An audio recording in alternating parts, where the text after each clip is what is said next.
Back to follow-up segment tonight. The Journal News of Westchester County, which printed the names and addresses of people legally possessing firearms, has gone to ground.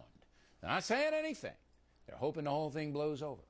Meantime, a number of far-left websites are doing the same thing in other areas of the country.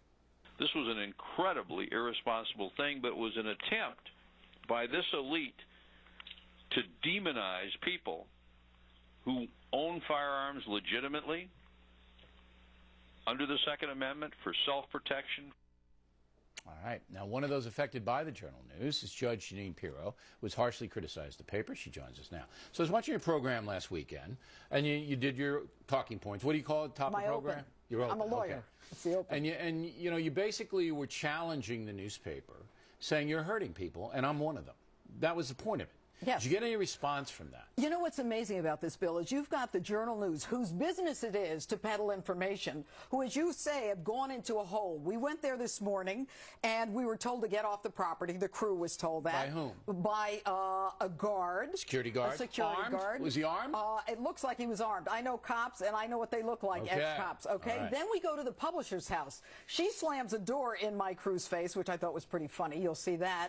And then we went to the vice president and editor's house, and an armed guard said to get off the property. So these people who have spent their lives prying into your life, harassing you with phone calls, calling you, showing up at school to talk to your kids, and have repeatedly tried to get information from you are now in a hole, and they won't even defend when you say their you, decision. they did this to you. That newspaper did that to you. Sure. Okay. I was a public official. Right. I ran for You were a office. I was DA up there and a judge. And a judge. All right. So this paper, they pursued you in a number of ways. You found. Look, they idolized me at times and criticized me, but I'm a big girl. I took my hits. Okay. But now when you go to try to ask them about this issue, and you sincerely feel that they put you in danger, correct? I think they put a lot of people in danger. I think they put battered women in danger who have orders of protection, whose addresses have been protected by the courts. They put the families of corrections officers' lives in danger, as well as retired cops. They've given an interactive map, Bill. It's frightening. You go there, and look, Bill, even the parole board will say to you, if a violent criminal is getting out of jail, they'll call you and let you know he's getting out. The Journal News has given them your address and a map to your house. Okay, but they can get that on Google, unfortunately. If they have your address. Right. If they have your address, that's a good point. So you basically feel that morally they did the wrong thing. But their posture is, we're not going to answer any questions about it. Yes, right? And that's the problem. And we got security guards with guns to prevent you, Jeanine Pirro, or any other reporter, from coming up here and asking us. Right. Now, that seems to me to be, if the Journal News was convinced what they did was right, wouldn't they be out there on this program talking to you and saying, look, we think this is best for America, this is why we did it, we're not bad people, please understand. Instead, they're hiding. It's an indefensible tack to take.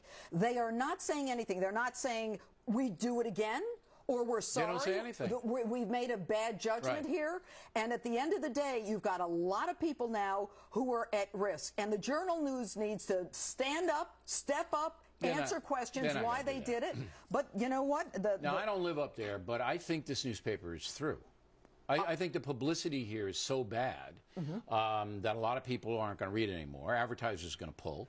It's already lost 50% of its readership in about 10 years. Right. So I think this is it for that. Well, I think, Bill, that I know there are people who are pulling their advertising. You know that for a fact? Yes, I know that for a fact. And what they're saying is take down that interactive map, get rid of it now. Or, at the very least, do something that at least makes it clear that you weren't trying to put people in jeopardy. And at the end of the day, their silence is the loudest voice in this game. Right. And shame on them. But I have to say something, Pierre. I think if you came to my house with those nails, I would get an armed. I'd get an armed guard. And, no, but you got to be more worried about my guns. That's right. That's right. That's the whole point. Don't mess with her.